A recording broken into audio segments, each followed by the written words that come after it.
बिस्मिल्लाहिर्रहमानिर्रहीम अस्सलामु अलैकुम वरहमतुल्लाहि वबरकातुहू। उम्मीद है दोस्तों सब खैर आफियत से होंगे। आज हमारा CSS 3 का लेक्चर नंबर 37 है, जिसके अंदर हम जो है वो अपनी ड्रॉप डाउन यानी जिसको हम नेविगेशन बार कहते हैं, नेविगेशन बार क्रिएट करना सीखेंगे। और आज हम हॉरिजॉन्टल नेविगेशन बार जो है वो क्रिएट करना सीखेंगे कि हम अपनी वर्टिकल और हॉरिजॉन्टल नेविगेशन बार कैसे क्रिएट करते हैं।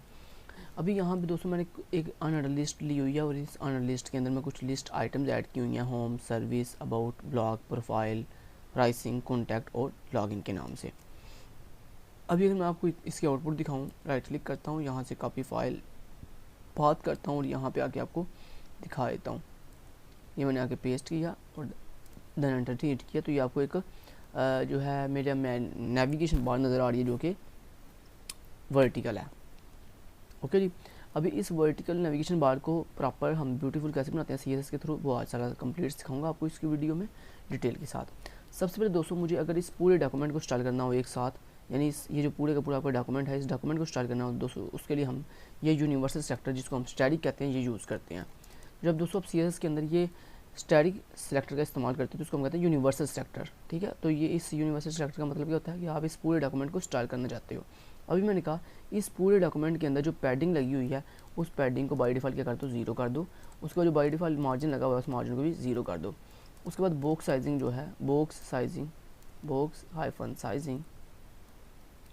साइजिंग जो है वो बॉर्डर बॉक्स कर दो, बॉर्डर बॉक्स। अभी दोस्तों बॉक्स साइजिंग बॉर्डर बॉक्स करने से क्या होता है कि मान लें कि आपने जितनी भी चीज़ें बनाई हैं, लेट्स से आपने कोई चीज़ बनाई है, उसकी टोटल विड्थ आपने जो है वो 200 पिक्सल रखी हुई है।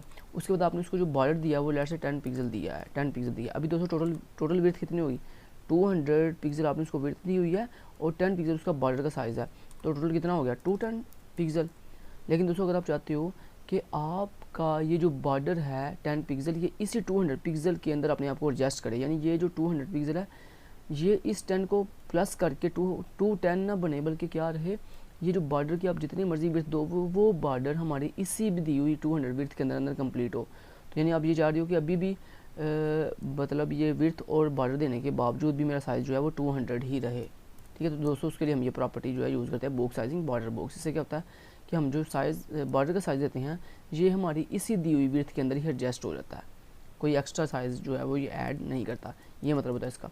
अभी उसके बाद मैंने कहा भी इतना करने के बाद मैं आपको दिखा देता हूँ एक दफ़ा F5 से करता हूँ रिफ्रेश, और ये देखो ये जो आपको बाय डिफ़ॉल्ट मार्जिन और पैडिंग था वो ख़त्म हो चुकी है और उसके साथ साथ हमारी जो बॉक्स साइजिंग है वो बॉर्डर बॉक्स हो चुकी है। अभी आपने क्या करना है, आपने इस पूरी की पूरी अनअर्ड लिस्ट को जो है वो स्टाइल करना है। तो मैंने सबसे पहले क्या किया, मैंने कहा UL यानी जो मेरी अनअर्ड लिस्ट है, क्योंकि ये आपकी UL एक अनअर्ड लिस्ट है, तो आपने अपने इस अनअर्ड लिस्ट वाले टैग को जो है सबसे पहले स्टाइल करना है। तो अपनी इस अनअर्ड लिस्ट को स्टाइल करने के लिए मैंने कहा जो मेरी UL है सबसे पहले उसका लिस्ट स्टाइल टाइप ख़त्म करो। लिस्ट स्टाइल टाइप समझते हो ना, वो जो साथ हमारी अनअर्ड लिस्ट के साथ ये जो बूट्स लगे होते हैं इनको हम कहते हैं लिस्ट स्टाइल टाइप। सो उसके लिए मैंने कहा नन, उसे नन कर दो। उसके बाद मैंने कहा जो बाय डिफ़ॉल्ट मेरी UL की मार्जिन है वो ज़ीरो कर दो। बाय डिफ़ॉल्ट जो मेरे इसकी UL की पैडिंग है वो भी ज़ीरो कर दो। उसके बाद मैंने कहा जो बैकग्राउंड कलर है, जो बैकग्राउंड कलर है वो हैश F1 ये दोस्तों एक मेरे पास एक कलर है जिसका मेरे पास हेक्सा कोड है F1 वो मैंने दे दिया। उसके बाद मैंने कहा यहाँ पे एक और काम मुझे ये करना है कि इसके स्टार्ट पे मैंने कहा जो मेरी UL की विड्थ है वो 200 पिक्सल सेट कर दो और उसकी जो हाइट है वो 100 VH का मतलब होता है वर्टिकल हाइट, यानी जितनी आपकी इस बॉडी की वर्टिकल हाइट है, इस तरह पूरे यानी पेज की जो हाइट है उसको हम कहते हैं VH। तो मैंने कहा जितनी पेज की हाइट है उतनी ही वर्टिकल हाइट जो है वो मेरी इस UL को दे दो। इतना करने के बाद अगर मैं आपको दिखाऊँ F5 से करता हूँ रिफ्रेश, और ये देखो ये आपकी पूरी जो है 200 इसको विड्थ मिल गई है। ये देखो लाइट से आपको कलर नज़र आ रहा होगा और हाइट जो इसकी कंप्लीट हो चुकी है। अभी मैंने क्या करना है, अभी मेरे पास ये जो अनअर्ड लिस्ट के अंदर ये जो ईच लिस्ट आइटम्स हैं LI के नाम से, अभी मुझे इंस्टॉल करना है। तो इनको इंस्टॉल करने के लिए सबसे पहले मैंने क्या किया, मैंने यहाँ पे सबसे पहले बताया कि जो मेरी अनअर्ड लिस्ट है उसके अंदर जो LI यानी लिस्ट आइटम्स लगे हुए हैं मुझे उनको स्टाइल करना है। तो उनको स्टाइल कैसे करना, उनको मैंने कहा कलर सबसे पहले उसको उनको कलर दे दो, कौन सा #000। ये बेसिकली एक ब्लैक कलर का, हमारा जो ब्लैक कलर होता है उसका कोड होता है 000। ओके, उसके बाद देन मुझे क्या करना है, मैंने कहा जो पैडिंग है यानी मेरी लिस्ट आइटम की जो पैडिंग है वो कितनी सेट कर दो, लेट से 20 पिक्सल, और 20 पिक्सल सेट कर दो। अभी इतना करके मैं आपको दिखाता हूँ, F5 से करता हूँ रिफ्रेश, और ये देखो 20 पिक्सल जो है वो आपकी पैडिंग सेट हो गया। टॉप बॉटम 20 पिक्सल का मतलब है यानी आपकी पैडिंग जो है वो 20 पिक्सल, हर एल को टॉप से भी, बॉटम से भी, लेफ्ट से भी, राइट से भी 20 पिक्सल जो है वो फासला मिल जाए। इतना करने के बाद अभी मैंने क्या किया, मैंने यहाँ पे का जो मेरा कर्सर है, कर्सर वो पॉइंटर की शेप बन जाए, पॉइंटर। अभी जब मैं किसी एल के ऊपर माउस लेके जाऊँगा तो ये वो एक कर्सर बन जाएगा। फिर करता हूँ रिफ्रेश वाले, और ये देखो जैसे मैं माउस लेके जाता हूँ तो वो क्या बन जाता है, एक पॉइंटर बन जाता है। अभी मैं चाहता हूँ दोस्तों ये जो मेरा हर जो एल आई है, ये जितनी मेरी यूएल की विड्थ है उतनी ही विड्थ ले ले दोस्तों। उसके लिए आपको पता है हम क्या प्रॉपर्टी यूज़ करते हैं, डिस्प्ले ब्लॉक। तो मैंने कहा डिस्प्ले ब्लॉक कर दो, डिस्प्ले ब्लॉक करने से क्या होगा कि हमारा ये जो हर एल आई है, ये मेरी जितनी यूएल की विड्थ है यानी 200 जो पिक्सल हमने यूएल को विड्थ दी हुई है, उतनी ही 200 पिक्सल विड्थ जो है ऑटोमेटिकली लिस्ट ये हर एल आई ले लेगा। क्योंकि हमने इसको डिस्प्ले ब्लॉक कर दिया। अभी इतना करने के बाद मैं आपको दिखा देता हूँ इसको एक दफ़ा फर्स्ट करता हूँ रिफ्रेश, और ये अभी बाइट फार आपको नज़र नहीं आ रहा, लेकिन इसने पूरी विड्थ ले ली है जितनी यूएल की विड्थ है।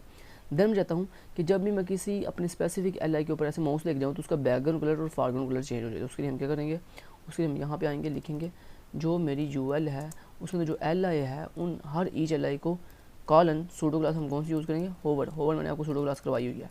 मैंने जब मैं उसके होवर जाऊँ, होवर करूँ तो उसका जो बैकग्राउंड कलर है वो चेंज हो जाए। उसका हर एल का जो बैकग्राउंड कलर है वो क्या हो जाए, #555। ये मेरा कोड है। उसके बाद मैंने कहा जो उसका कलर है वो क्या हो जाए, #FFF। ये एक वाइट कलर है आपका। अभी मैंने यहाँ पे आता हूँ, इसको एक दफ़ा F5 से करता हूँ रिफ्रेश करने के बाद ये देखो जिस भी मैं एल के ऊपर माउस लेके जाता हूँ, देखो उसका बैकग्राउंड कलर भी चेंज हो रहा है, उसका अपना खुद का जो कलर है वो भी चेंज हो रहा है। अभी मैं चाहता हूँ जो मेरे ये जो एल का थोड़ा फ़ॉन्ट साइज़ भी इंक्रीज़ हो। फ़ॉन्ट साइज़ इंक्रीज़ करने के लिए हम यहाँ पे आ जाते हैं, और यहाँ पे आकर मैंने कहा जो मेरा हर एल है उसका फ़ॉन्ट का जो साइज़ है वो सेट कर दो, लेट से 20 पिक्सल।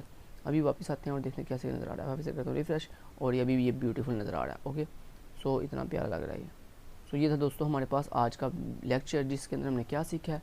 हमने बेसिकली वर्टिकल जो है वो अपनी ब्यूटीफुल एक होवर इफेक्ट वाली जो है नेविगेशन बार यानी बार जो है वो क्रिएट करना सीख ली है, जिसके अंदर हमारे पास डिफरेंट तरह के ऑप्शंस हैं। Clear? Thank you so much, till then guys, take care, अल्लाह हाफिज़।